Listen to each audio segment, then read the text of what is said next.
Civilisational collapse, identity erasure and democratic erosion? Is Europe really as bad as Donald Trump says? The White House has taken aim at its transatlantic allies, accusing EU leaders of letting migration threaten Europe's very existence. Will the US and the EU go from friend to foe? I'm Melinda Nusafora. You're watching Counterpoints.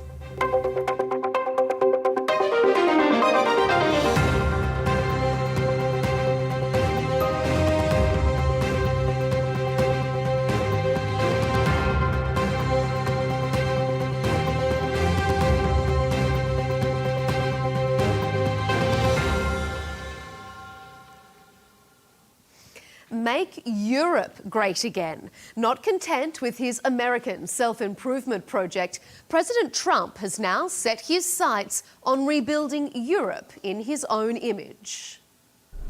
Run the United States. I don't want to run Europe. I'm involved in Europe very much. Might you endorse NATO candidates? calls me daddy. I mean, I have a lot to say about it. NATO calls me daddy. He may not want to run Europe, but it certainly sounds like he wants to parent them. A new White House national security document codifies the criticism levelled by Vice President JD Vance back in February. It reprimands EU leaders, calling the bloc a decaying group of nations led by weak people. Keeps going the way it's going. Europe will not be, in my opinion, many of those countries will not be viable countries any longer.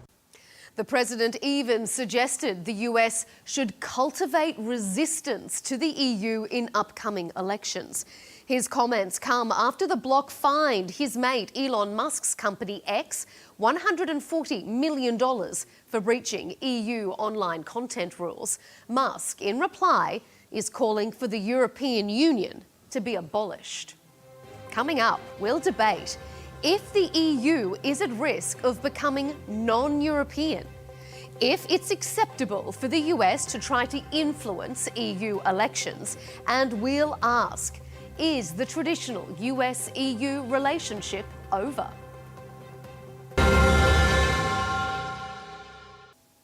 Joining us for the debate, Christian Tybring-Gjedde, a Norwegian MP with a 20-year political career in Parliament. For the last 12 of those, he's been a member of its Foreign Affairs and Defence Committee. Femi Oluwole, British political campaigner, is joining us, hosts the F Politics YouTube channel. And coming to us from the United States is Will Chamberlain, Senior Counsel at the Article 3 Project. Gentlemen, thanks for being here on Counterpoints. The Trump administration's national security strategy, published back in early December, suggests that Europe is heading for, and I quote, civilisational erasure.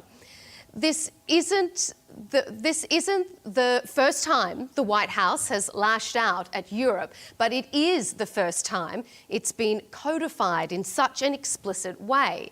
A lot of its criticism reflects Trump's domestic agenda. He highlights what he sees as the negative impact of immigration on Europe and the erosion of national security. Christian, let's start with you first. Is migration resulting in a cultural erasure in Europe, as President Trump has called it? Partially, yes. I think there's been a very large immigration to Europe the last 20, 30 years. And we see now the cultural challenges. Many people thought that with different cultures, there will be a melting pot in each nation, that we all change and we have one happy family living together. What we see now is that the different cultures are going to different places. They're separating and not being a part of the big community in each nation. And I think that's a big challenge because now there are so many immigrants that the different national cultures are difficult to continue like it did a few years back. Femi, is that melting pot failing?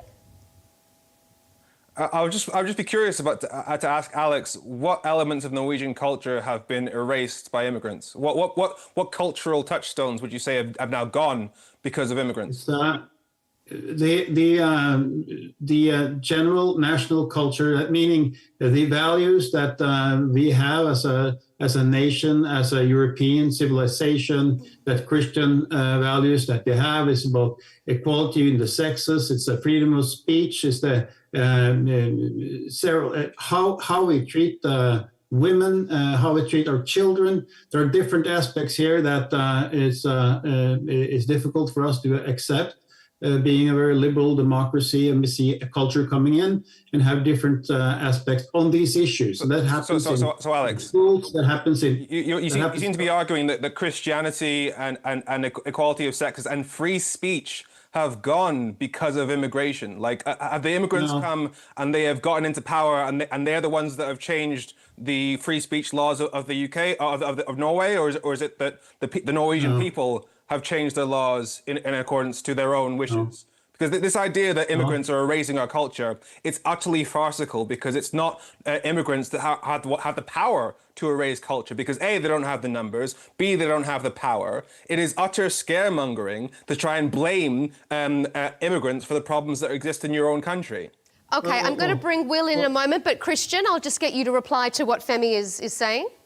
No, it's a totally misunderstanding what I'm saying. If you look at let's say the welfare system in Norway, on our state budget, national budget, 3/4 of the welfare programs is for immigrants, and the immigrants is now 20% of the population. And it's not that it's getting less, it's getting more on welfare in Norway. So they're not adapting to Norwegian culture. They're not adapting. They're not assimilating into Norwegian culture. And what we're asking for immigrants to come to Norway and actually being a part of our society and not stay outside. And it's not because we are racist or anything like that. It's because they don't want to be a part of it, because they bring in their own culture. We hear together in their own communities and their own places, and are not integrating into society. Okay, Femi, I'm just going to ask you to hold that thought for a moment. I'm just going to bring Will in to the conversation. Will, why do you think that President Trump is inserting himself into continental Europe's political kind of overview here? Why is the US president taking such an interest in the machinations of another continent? Well, we think it's pretty important that our European allies remain allies of Western civilization. And it's pretty easy to see a world in which, say, there's either the Muslim minority becomes a plurality, 30 to 40% of the country in London, and suddenly we have a Muslim majority country with nuclear weapons. The consequences of that could be enormous for American relations, and they could be enormous for Europe. And so I think it's very straightforward that, and we've already seen it in terms of the way that the Muslim minority has exerted its influence on the actions of the British and European governments, specifically vis-a-vis the recognition of the non-existent state of Palestine, contrary to the wishes of the American government. So I think, our interest is in seeing European allies who are actually allies, instead of people who are constantly working to undermine the United States. And so, our interest is also seeing in the protection of Western civilization, which, we come from the United Kingdom. We'd like the United Kingdom to still be what the United Kingdom is. And so we care very much about them getting control of their borders. Will, what do you think about the comment that Femi made about the fact that immigrants don't have the power to make these changes? So how is it the immigrants themselves that are responsible for the decisions that governments make? No, they certainly have democratic power now, and they're having influence on the Labour Party, certainly. You see deep fear from the Labour Party in terms of trying to confront migration, because they're very worried about being undercut by Muslim voters at the next election. I mean, this is the way democracy works. The more immigrants you get from a culture, the more democratic power they wield. And I think Femi is sort of trying to get this sort of binary look. Well, it's either they have power or they don't. And that's not the right way to look at it. If their people are part of governments, then they have influence on those governments. And the more voters they have, the more influence they have. And if you think that influence is a negative impact on the government, period, then you probably want to see migration restricted so that influence is constrained. Okay, Femi, respond directly to that. Is there undue pressure being put on governments? Is Europe at risk of what President Trump says becoming non-European? This is why this kind of narrative gets utterly farcical. The idea that we're at risk of becoming a Muslim majority country when the UK is about 87% white is laughable. As for the fact that our policy has changed on Palestine, roughly, I think it's like over 70% of the UK supports a ceasefire in Palestine, wants Israel to put their weapons down. The majority of the UK has more sympathy for Palestinians than for Israel because of what Israel has done. The idea that you would blame a decent policy on Muslims, actually, you know, to be fair, let's give Muslims the credit for the fact that the UK as a whole is opposed to genocide. Let's not talk about I think that's a good thing. Genocide is the last word plan. People who make it about what's going on in Israel are completely unserious. Alex, allow me to finish my point. It's 2-on-1 here. Let me finish my point. Alex, what you were saying about how they refuse to integrate, again, laughable, because it's not the fault of the immigrants that integration hasn't worked as well as it should have done. If you look at the UK, for example, in the UK, Oxford University sent out 3,200 job applications to various sectors of the UK economy. And they found that if you have an ethnic minority sounding name, you have to send between 70 and 90% more applications to get a call back. There are so many issues being brought up here. I think we should discuss one issue at a time. So it's hard. So it's harder for minorities to get jobs, to get money, in order to afford to live in the richer, whiter areas. Also, directly when it comes to accommodation, Generation Rent, a housing charity, they found that if you have a black-sounding name, you're 37% less likely to receive a positive response when you're applying for landlords to find a place to live. So it's not the choice of the immigrants where they get to live; it's the choice of the people that actually have the power, namely the white majority country they've moved to. Okay, first of all, Christian, I'm going to bring you in here. Just Femi, just as a reminder, our guests, we've got Christian and Will, not Alex, just as a reminder there. Christian, go ahead. What's your response to Femi's points there, Christian? Well, you're taking out the statistics. You have to look at what's going down, what's the starting points.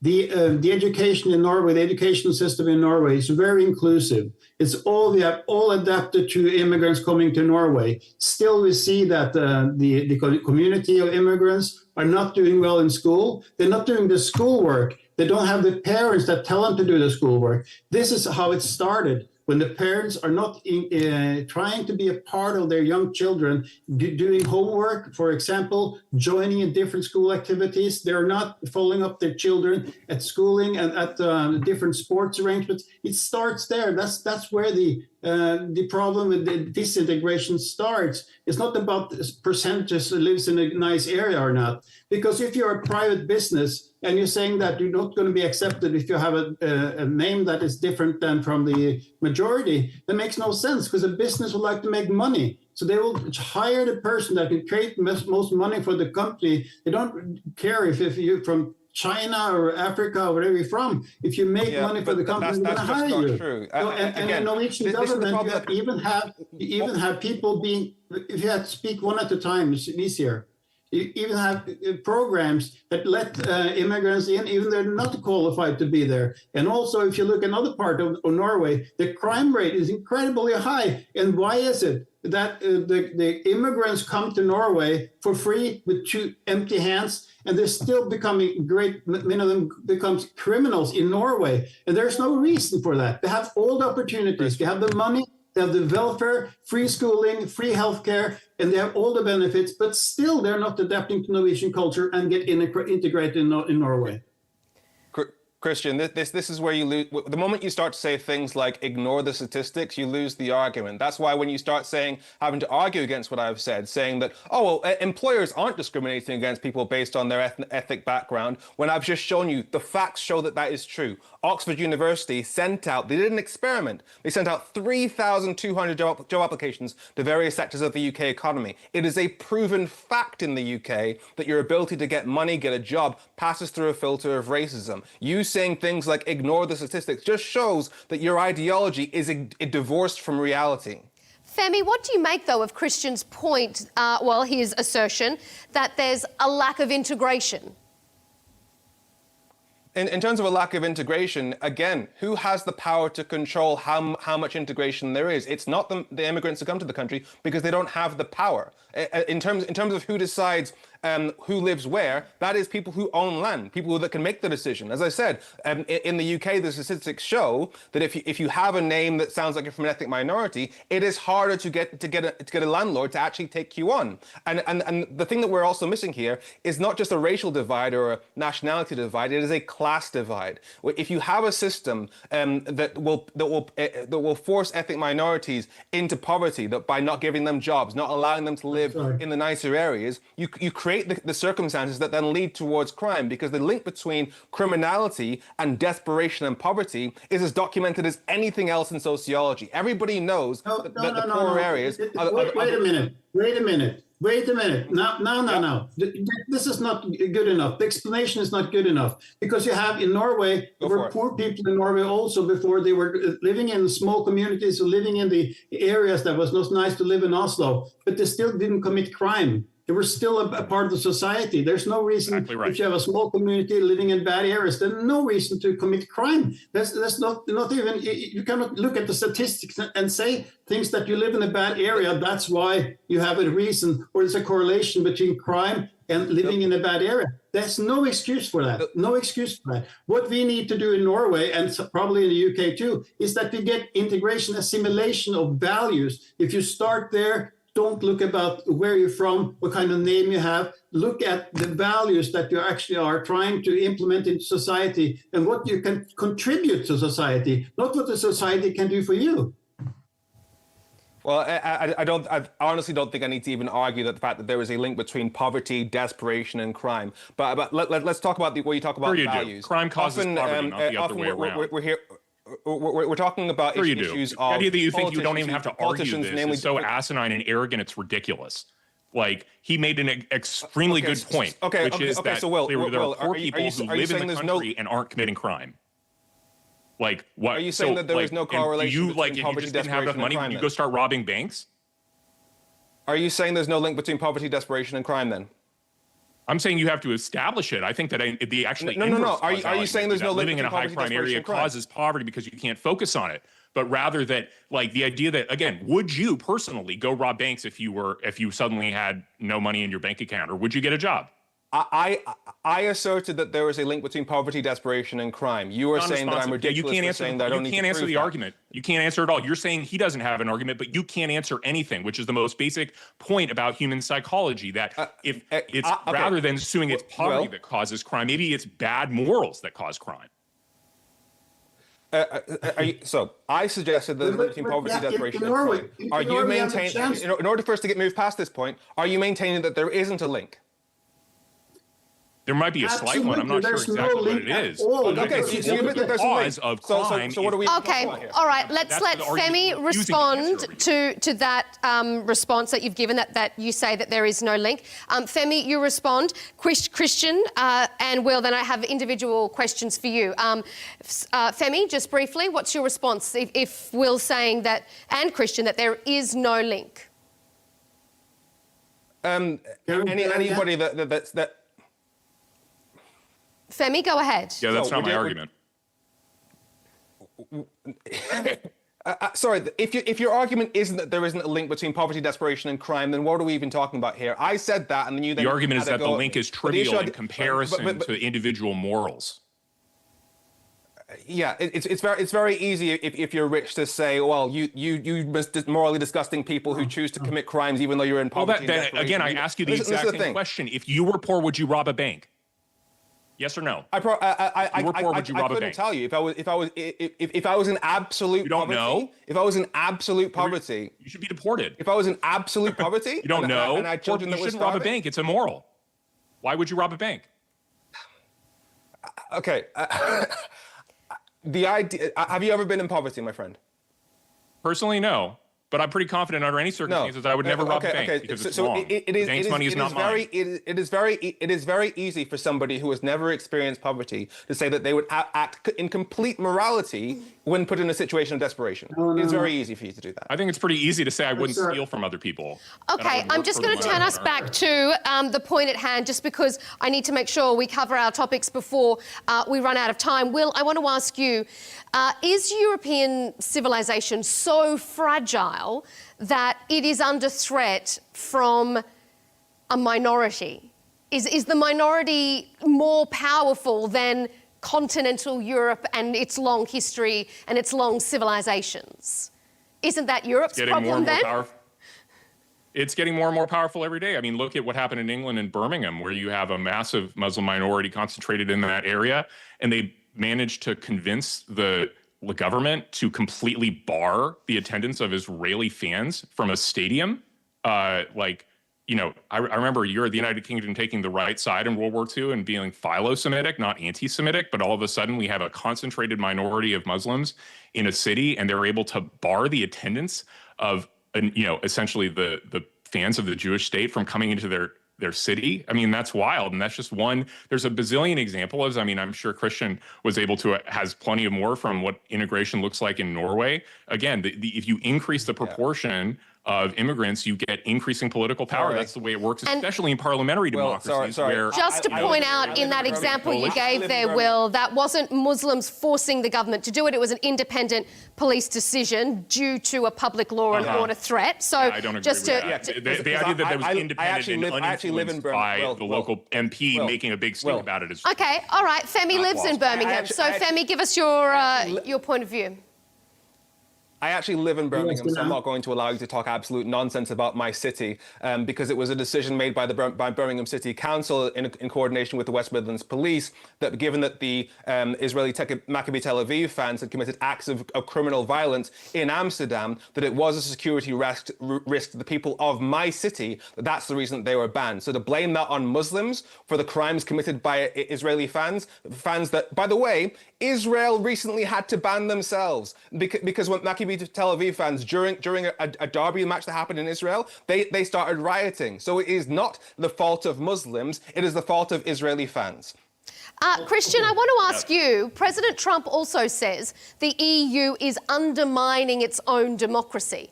Is the EU doing that? Is it undermining democracy? That's got nothing to do with migrants. Is that a political way things are going? I think, of course, Norway is not a member of the EU. I think the reason for Norwegians to say no to the EU is that we feel that it's a power that we don't have influence on. There are actually standing at the European Parliament has taken over a lot of control from the national states. And of course, that's very critical for Norway will never accept that. We're trying to keep ourselves an independent country and not an EU country, a European country, but independent, have our national decisions. But this is actually, right now, this is a minor issue because we have the same challenges regarding immigration that Norway has to do to Europe. And if you listen to JD Vance when he was in Munich and at the security conference just a few months back, and he's saying that why should the United States save Europe if they don't want to save themselves? And of course, that's a very important point. And that's what the US is actually saying. That's what Vance is saying, and Trump is saying also, that if he is not willing to save our own country, our own nationality, our own borders, spend enough on the defense and actually looking at immigration in critical terms, US not coming to Norway and save us through NATO. And that's a big concern for us. And we need to have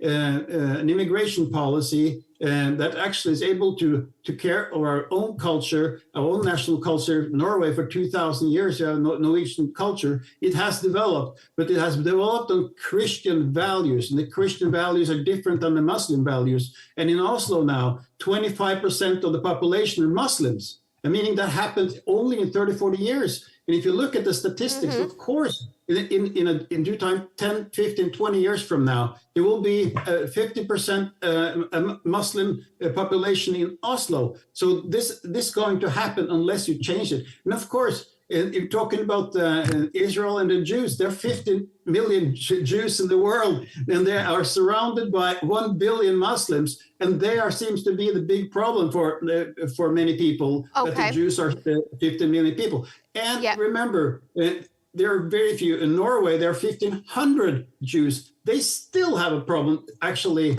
going out in the street and showing the signs of their faith. So this is. But, I mean, Muslims only make up less than 5% of the global population, where they're geographically spread out. I mean, why is that? That's not true. There are 1.6 billion Muslims in Sorry, the world. in Norway. My billion apologies. I misspoke. I meant in Norway's population. So they're not overrunning.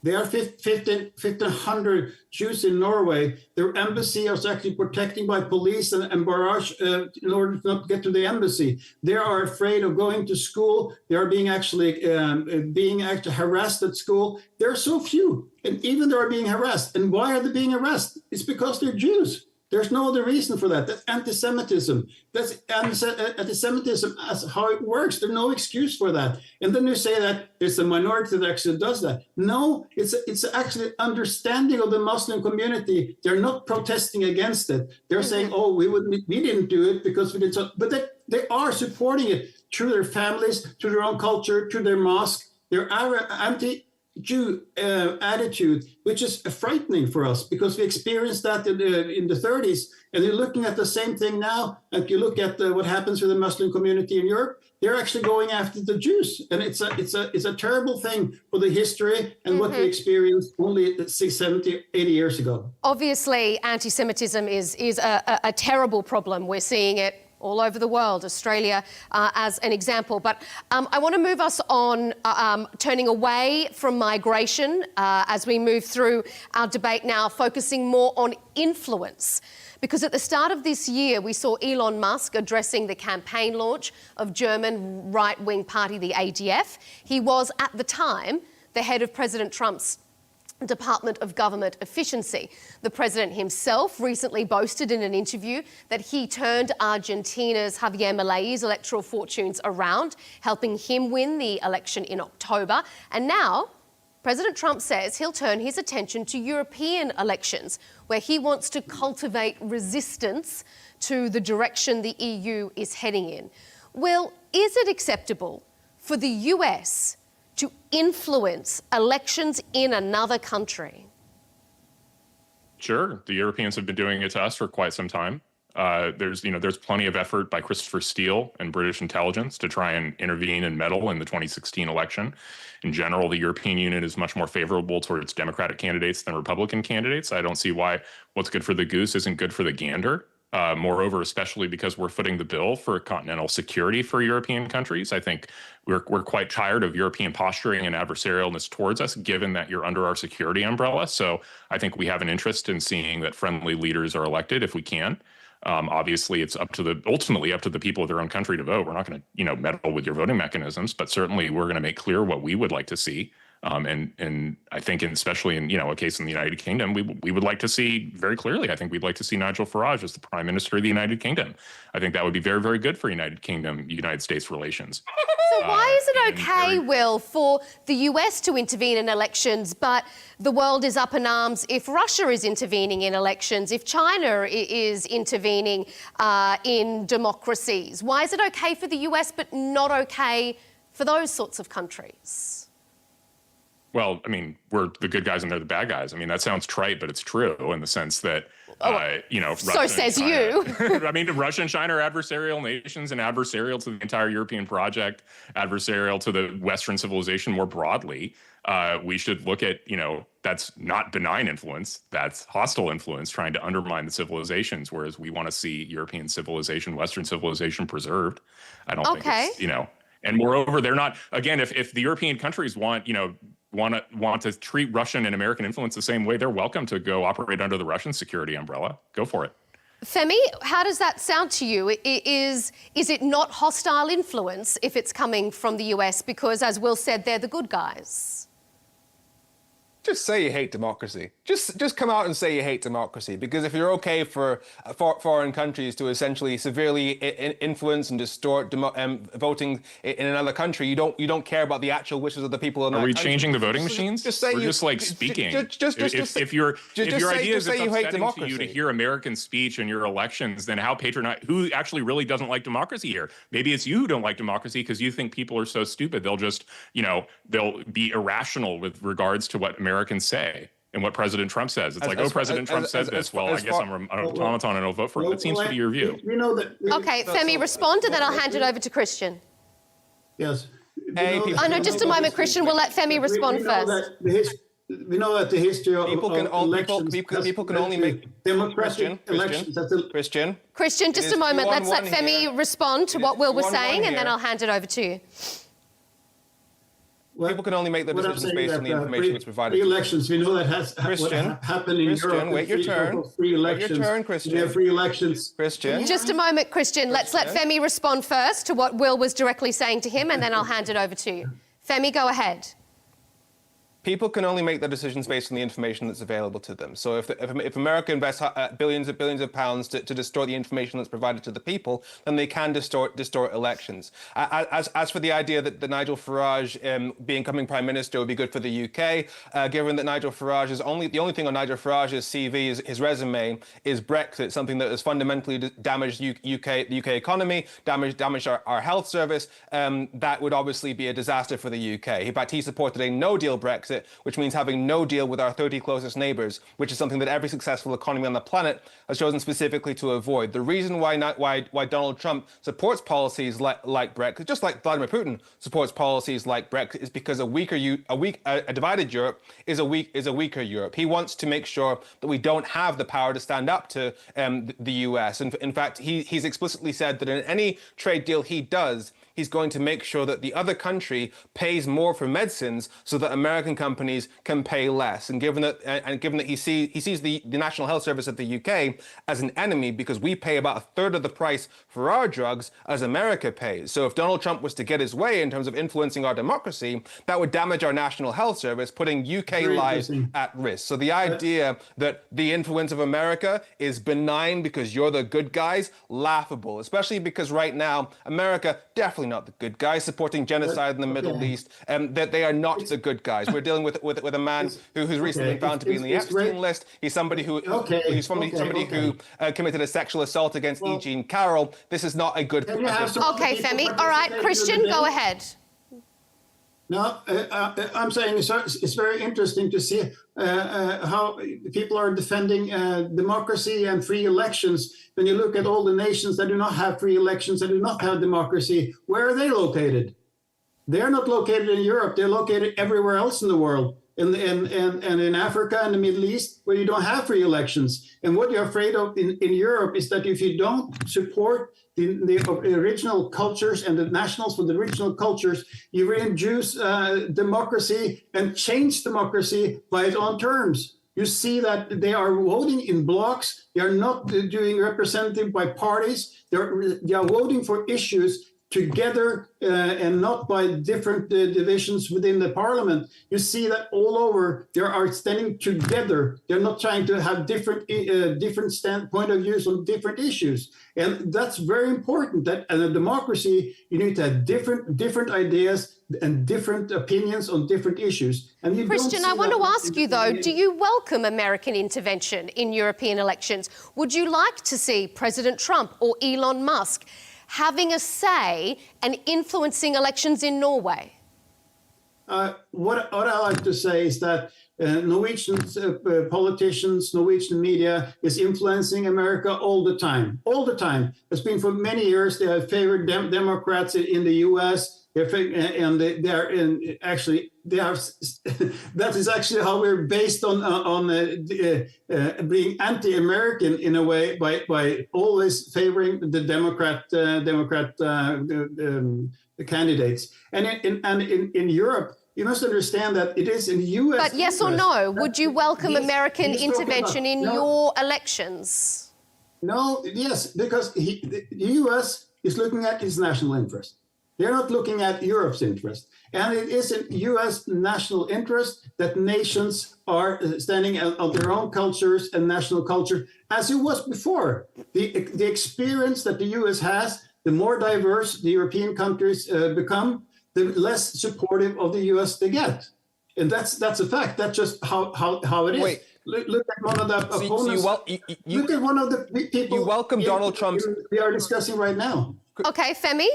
But you welcome Donald Trump's influence in Norwegian elections because Donald Trump has America's interests at heart and not Europe's interests. So you welcome the influence of somebody who doesn't have your interests at heart, and will put his own interests above those of your continent.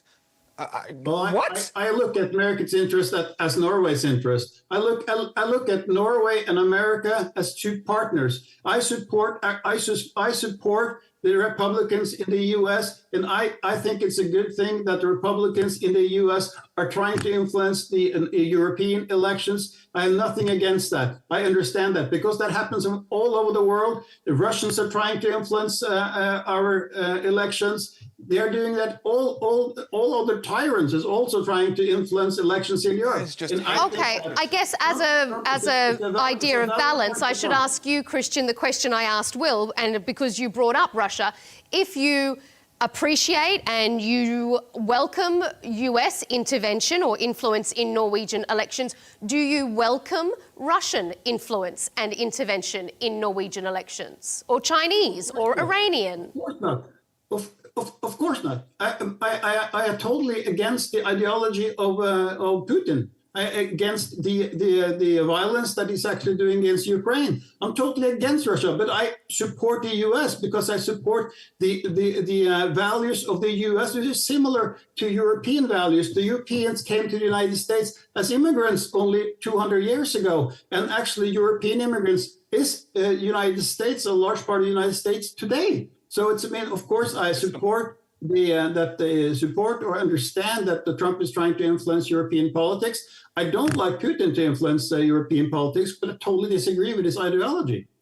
Femi, is America really concerned about Europe's current trajectory out of principle, out of wanting to support these shared values, or is this a destabilising ploy from the US? Yeah, I mean, Donald Trump wants to be able to get whatever he wants from Europe in terms of trade, in terms of access to cheaper medicines, which will ultimately undermine the European economy and European healthcare. What you were saying earlier, Christian, about values, etc. We're dealing with a man who is fundamentally anti-women. Like so many of these right-wing people, whether it's Nigel Farage, who's from a party where one of their MPs was convicted of beating his girlfriend, and two of them defended him on that point. Donald Trump, who was found in a court to have committed a sexual assault against E. Jean Carroll, and that yet you claim that you're supporting these people because you care about sort of respect for women and equality, and that Muslims are the threat to the respect for women, when what we're dealing with here is right-wing hatred and misogyny of women. That's the core problem we're dealing with. Yet you support people that specifically uphold those values. Will? Oh, I think that's just utter nonsense. Well, I mean, you can find Democrat examples, plethora of examples of Democrats being abusive of women all the time. Go to Bill Clinton going to Epstein's Island. And unlike Donald Trump, Bill Clinton actually had a very close relationship with Jeffrey Epstein. I think that's a very kind of, I think the thing you're having trouble grasping is that there's the idea that Christian would welcome American influence but reject Russian and Chinese influence is not because of some abstract principle about influence being bad, meaning influence in this case just meaning speaking your mind about what you think ought to happen in another country. It's a pro-civilisational alliance between the Republican Party in America and patriotic parties throughout Europe that are trying to reclaim their sovereignty and reassert control over their borders. We think that's normatively good. And so if America is exerting its influence to achieve these normatively good outcomes, then all the better. And Russia and China are not trying to achieve those outcomes. They're trying to achieve outcomes that are bad for European countries and bad for the United States because they're our adversaries. So we would reject their influence and want to see it minimized. Will, let me put this question to you that I asked to Femi. Is America really concerned about Europe's current trajectory out of principle, or is a weaker Europe better for the US because maybe that makes trade more favourable for the president? He's a deal maker. Is it easier to make deals with a weaker continent? I mean, I think we want our individual partners to be strong. And I think this is why we've encouraged, I mean, if we were trying to weaken European countries and European strength, we wouldn't be asking NATO and NATO countries to spend more of their money on their military budget. We'd prefer, we could have you all be vassals and not have a military at all, but that's not what we want. We'd like you to be partners in that respect. We also want the individual European countries to maintain their cultural identities, maintain their civilizations. We think that's good. Now, we're not really fans of the European Union as an institution. We think very little of the European Commission's latest attempts to, for example, fine X on frivolous bases. And we look at we're not happy with the tension between when European countries put on their NATO hat and are extremely solicitous of the United States, and then turn around and put on their EU hat and are suddenly aggressive and adversarial in trying to undermine American interests. We don't like that because as Americans, we know that we're bearing the lion's share of the security responsibility. So we'd like a little more friendliness. But so we want strong European countries. That doesn't mean we want a strong EU, because especially given the current way that the EU is structured in a deeply anti-democratic institution. Okay, let's move on to Femi. Do you want to have a response to that before I move us on to our final section? Yeah, it's just a lie. If the EU didn't exist, then America would be able to deal with each individual European country on their own. Whereas right now, we're able to say, hey, America, give us whatever trade deal we want, and you can have access to this market of 500 million people. Whereas if it was dealing with individual countries, they would have a lot less leverage in trade negotiations. He wants European countries to be divided. He doesn't like the EU because the EU can negotiate as a massive trading bloc. That's why the same reason why Putin wants to break up the EU, same reason why Donald Trump wants to break up the EU. They want a weaker Europe, and it's what confuses me about this idea that you're okay with Trump's influence but not Putin's influence, as if they don't have the same kind of ideology. Both of them are pro-colonial. Putin wants to take over Ukraine. Trump wants to take over Gaza. Both of them hate democracy. Trump explicitly told a governor to find an extra 11,000 votes so that he could win an election. Putin rigs his elections. I struggle to see the difference between Trump and Putin from an ideological standpoint. Okay, all right, I'm going to move us on and then I'm going to come to Christian for a response to that. All of this has not surprisingly sent shockwaves through Europe. The European Council President has said the EU cannot accept the threat to interfere in European politics. France's Emmanuel Macron has reportedly warned Ukraine that the US could betray it, and the German Chancellor has called parts of this national security strategy unacceptable. Let's take a listen to this short statement from Friedrich Merz. It's not really that big a surprise after the American Vice President gave his speech at the Munich Security Conference, which you probably all heard and remember. In this respect, we are preparing ourselves for the fact that transatlantic relations will change. Christian, even though you may welcome US influence in Europe at the moment, by and large, it's not being welcomed. Is the traditional US-EU relationship over? Well, I hope not, but I understand Trump's point of view here. Europe, if it's individual or is it combined, or in totality, is weak. We don't have strong leaders in Europe that's strong enough to stand up to Trump if you wanted to do that. And if you want Trump to be in charge of the free world and save Europe through NATO, you cannot do both. You cannot criticize Trump on one hand and saying that we need you on the other hand because we are afraid of Russia. If Trump has that leverage to actually tell Europeans what to do in some cases, we either say, yes, we will do it, or we say that we will save our own nations through our own defense. Our own security could be our own matters. We are not able to do it. We need United States. In order to do that, you have some trade issues. I would like to have favorable trade policies towards the US. It's a trade-off. And if you say that, okay, we don't accept that, then the Trump is saying, well, then we will not protect you or protect NATO. And it makes total sense. And of course, he's trying to be a businessman. He's trying to make the best for America. He's trying to make America great again. And of course, that's why he wants to have tariffs. He wants to have good trade terms. He wants to buy US weapons. That's his job. And if he has the leverage, is he strong enough to tell Europeans to do that? Of course he will do that. And if he deals with the weak leaders, he will say, well, stand up to me and spend money on your own defense, your own security, or don't change your demographics in your country day by day, making it weaker and telling United States to defend you. I totally understand what Trump is saying and the United States is saying. And I think Europe is weak and we're not able to act either together or individually. And then again, we have a demographics working against us. It's going to be very difficult for Europe to stay together and very difficult for each individual nations to stay together, how this develops. If you look 10 years from now, 20 years from now, it's going to be very difficult. It's difficult now, it's going to be worse. Femi, is the US and EU relationship over? Are they now adversaries, not allies? Well, I think while Trump is in the White House, I don't think things are going to ever be okay, because his intentions are clearly not to look to support the actual the well-being of any European country. He doesn't care. He's just doing whatever he can for his own interests. And I think one point that's missing from this, especially given the direction that's been pushed, and when you talk about why is so much immigration happening, you talk about demographics and us being weak, skill issue.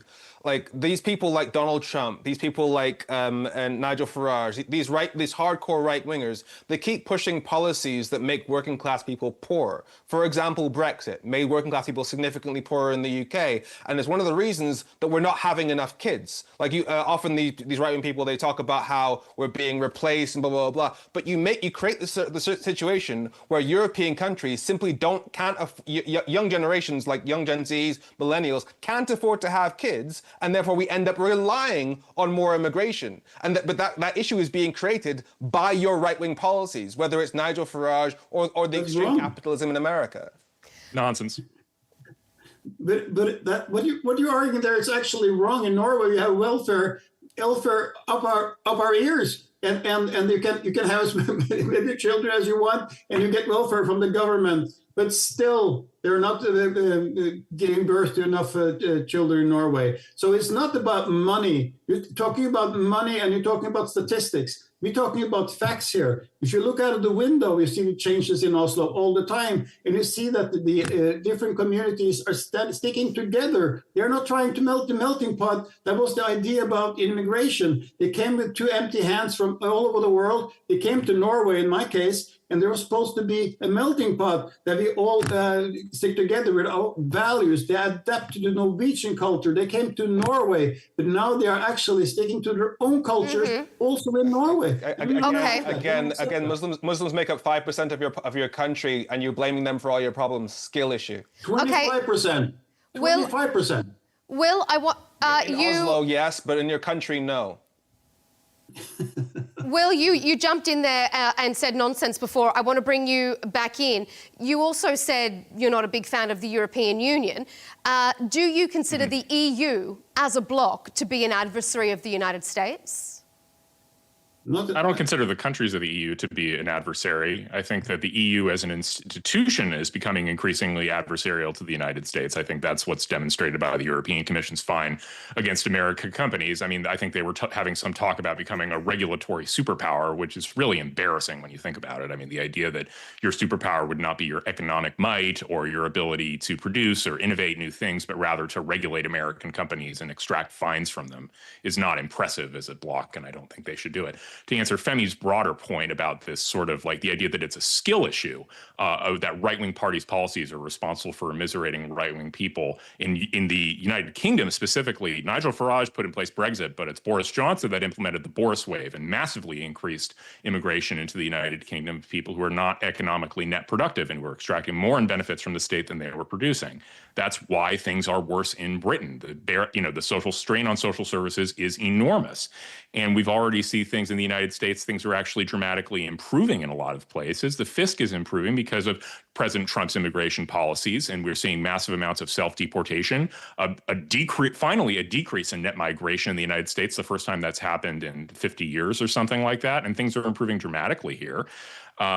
And I think that the idea that it's Brexit that's to blame for the United Kingdom's problems is not an opinion shared by the British public, because if it were, then Boris Johnson's Conservative Party would be in much better shape than Nigel Farage, who is leading the polls in the United Kingdom and has led them for something like a year straight. So I think what people are asking for, they realize the Conservative Party wouldn't deliver immigration restrictions, so they're going with reform. Well, okay, Femi. Allow me to correct you because you're going to talk about Brexit.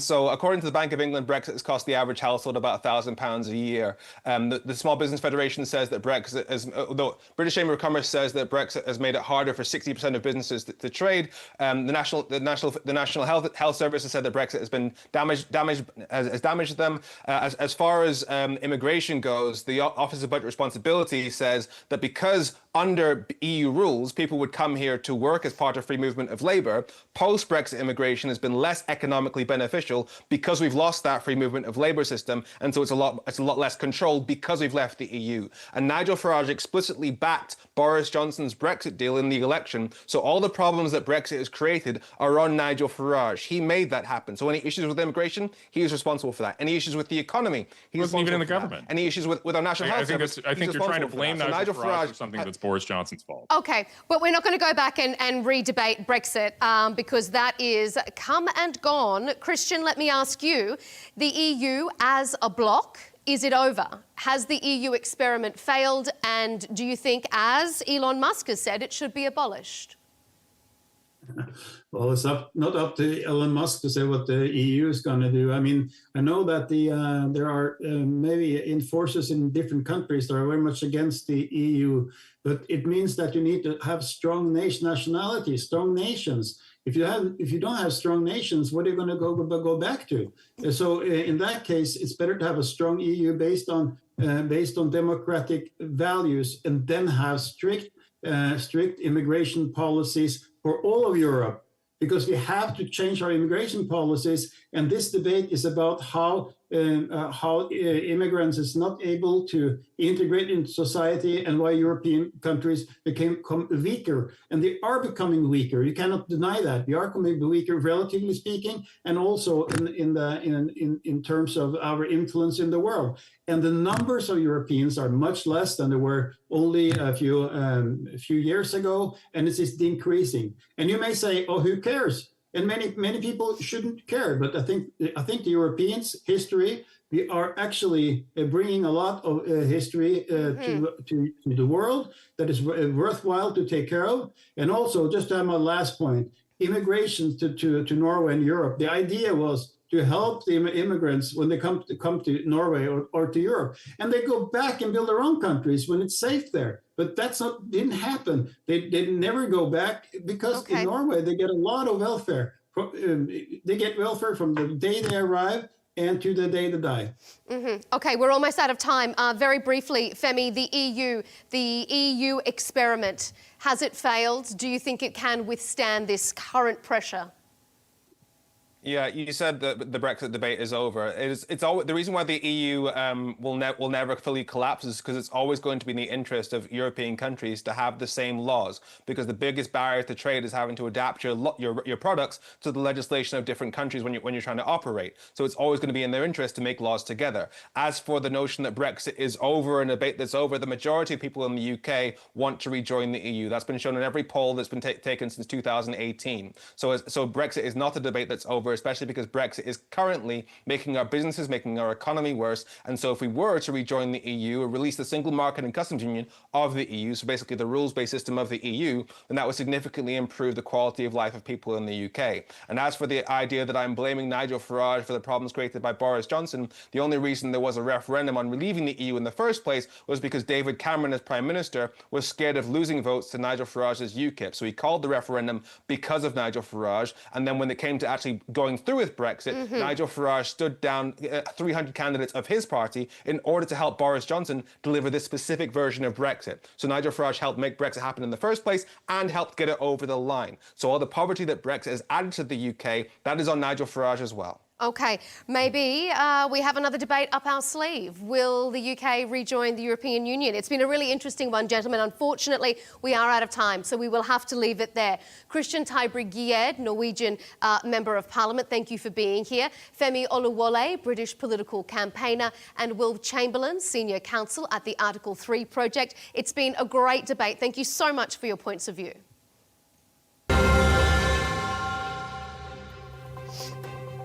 And as always, thank you to you for tuning in to this episode of Counterpoints. Be sure to keep up to date with our latest debates and interviews. You can subscribe to Al Arabiya English on YouTube and catch us on X and TikTok. We'll see you for the next episode.